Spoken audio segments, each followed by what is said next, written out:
انداز حکمرانی جنرل پرویز مشرف نے کبھی کعبے کا دروازہ اپنے ہاتھوں سے کھولا تو کبھی نواز شریف نے،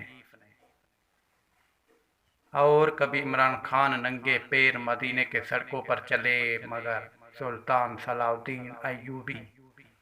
حکومتی معاملات اور صلیبیوں کے مقابلے میں اتنا مشغول رہے کہ کبھی کعبہ نہ دیکھ سکے۔ ایوبی نے حاجیوں پر حملہ کرنے والے صلیبیوں کو ختم کرنے کا وقت تو نکال لیا، لیکن اپنے خواہش کے باوجود کبھی جنگ اور کبھی فتنوں کی وجہ سے حاجی نہ بن سکے۔ یہ کوئی انوکھی بات نہیں تھی، کیونکہ مسلم حکمرانوں کو معلوم تھا کہ مسلمانوں کے اجتماعی معاملات کا دفاع اپنے انفرادی عبادت سے پہلے آتا ہے۔ اسی لیے حکمران کو پرکھنے کا معیار یہ نہیں ہوتا کہ وہ تہجد کتنی پڑھتا ہے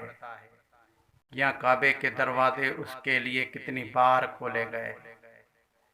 بلکہ معیار تو یہ ہے کہ حکمران کو جہاں اقتدار ملا ہے وہاں اللہ کا دین غالب ہے یا نہیں، مظلوم کو پروٹیکشن حاصل ہے یا نہیں۔